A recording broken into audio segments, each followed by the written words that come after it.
Hello, everybody, and welcome back to ZakIsCinema. Today, we're going to be reviewing and discussing the new movie, Over Your Dead Body. Right now, I don't have anybody to talk to about the movie, Over Your Dead Body, and I'm praying and hoping y'all are in the same exact spot so we can all talk about this together. Because nothing worse than having a new movie and having nobody to talk to about it. So, without further ado, let's jump into the review and discussion for this movie, starting with the positives or just the things that I enjoyed most about the movie. First, I really enjoyed and love the concept here of the movie. It is such a perfect setup for that dark thriller comedy kind of style. We are following this married couple through Jason Segel and Samara Weaving, who are completely at the end ropes of their marriage and their relationship. But instead of just doing the normal and healthy thing with separating or filing for divorce, they are both secretly planning to kill each other during this weekend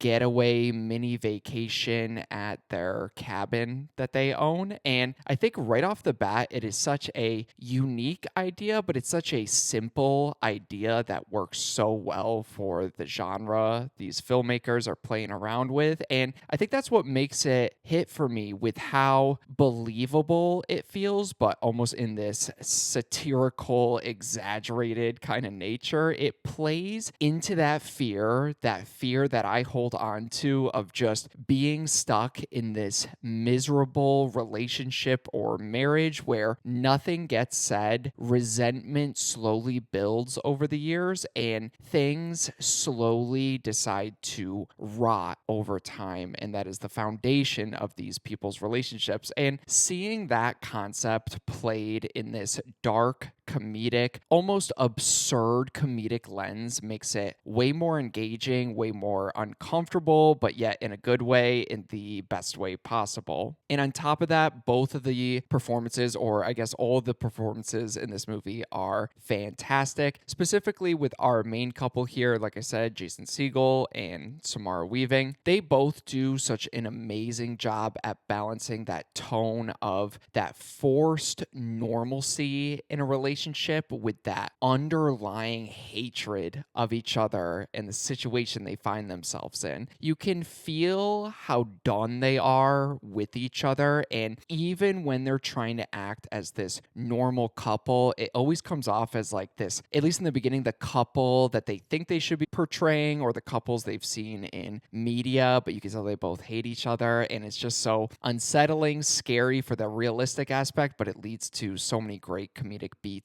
and moments. For example, there's a dinner scene early on when Jason Segel first gets to the cabin with his wife Samara Weaving, and they are cooking and they're arguing over such little minute things, and not even knowing each other's favorite food leads to this big outburst and this big problem and conflict within the scene. And I feel like it perfectly captures just how far gone their relationship is, at least at this starting point. And there's so many little scenes like that and so many little mini details within their performances of just the hatred coming through, but neither of them will outright say it. So it's just that uncomfortable kind of feeling. And I feel like everybody kind of knows or has experienced a couple or been in a relationship like that, and the both of them capture that so well here. Their chemistry is perfect. The movie initially frames Dan as the one plotting something sinister, but the moment he tries to act on it, things don't go exactly as planned. We find out that his wife Lisa was planning to do the same thing too, and I love how it just completely flips the dynamic and completely changes your expectations of what you thought this movie was going to be and then what it kind of leads into. And from there, I feel like the storytelling gets really fun and exciting. There are constant time jumps showing the audience and each other their specific plans, their rehearsed alibis that they have early on, and their absolutely terrible attempts and murder plot lines and cover up stories that both of them have have without really thinking things through is some of the best parts we get in this movie. It is hilarious to see them explain their plans and then admit how bad their plans actually are once they think about actually committing to them and doing them to each other. So really enjoyed that aspect here. And the movie keeps building on that unique structure as well, jumping back even further to introduce Dan's plan with his friend named Henry, and then later on even bringing back the dad character by filling in some of the gaps between the story beats that we're seeing play out. And I love that kind of intercut nature this movie has, where it's not annoying time jumps or flashbacks. It feeds into the story. There's little details that they show you that get re-explained a little bit later. So I feel like that'll be nice on rewatch 2 or just getting to experience this again. It hopefully won't feel as repetitive or predictable because the story is constantly changing there. So I love that aspect. And it's not like it's done in pretentious chapters for no reason. It is a part of its storytelling, almost similar to how Weapons kind of played out earlier on last year.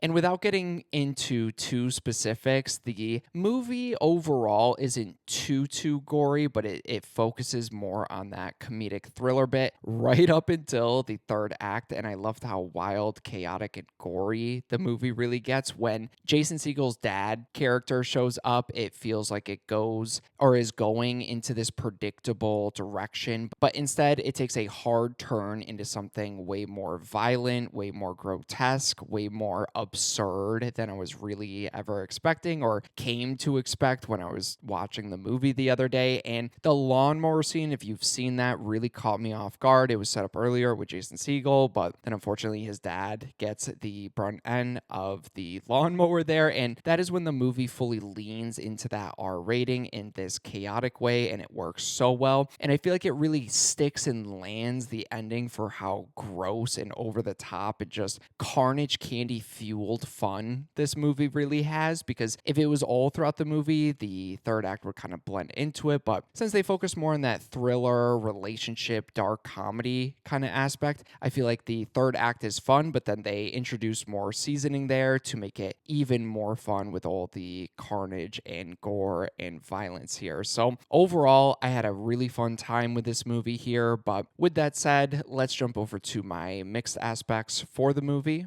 And when I was watching this movie, I was, I guess, kind of curious at how they would keep this plot line going for a full runtime. And I think it does a very good job at that, at least structurally. The introduction of these escaped inmates about halfway through the movie that were hiding up in the cabin have their own plot line going, but they get intertangled with Jason Segel and Samara Weaving here hiding in their house. And I feel like this is what expands the movie, expands the story, keeps things going, introduces that universal threat for our characters here. And once they get involved, I enjoy how the dynamic changes a little bit. And now we have a couple who were trying to kill each other, now forced in a situation where they have to work together. And to me, that part was fun. I was never bored with this movie, and it leads to some great wild moments like I was explaining. But at the same time, this is where I felt like the movie kind of had diminishing returns, and I started to lose just a little bit of interest, because once that outside threat with the escape convicts are introduced, this movie shifts away from its original premise in a big way, and that's when it started to feel slightly less unique. And instead of becoming solely about this toxic couple secretly trying to kill each other, it turns into something maybe slightly more familiar, which was frustrating. And once those convicts were introduced, I just personally felt from that point on the story becomes somewhat predictable. Like, you could see what direction they're going. They don't stray too far from that plot point, and it kind of just plays out like you're expecting once that gets introduced. And it's not bad. It just feels like a big step down with how fresh and unique the setup really was. And I also have just some mixed feelings and emotions on the humor in this movie. When it works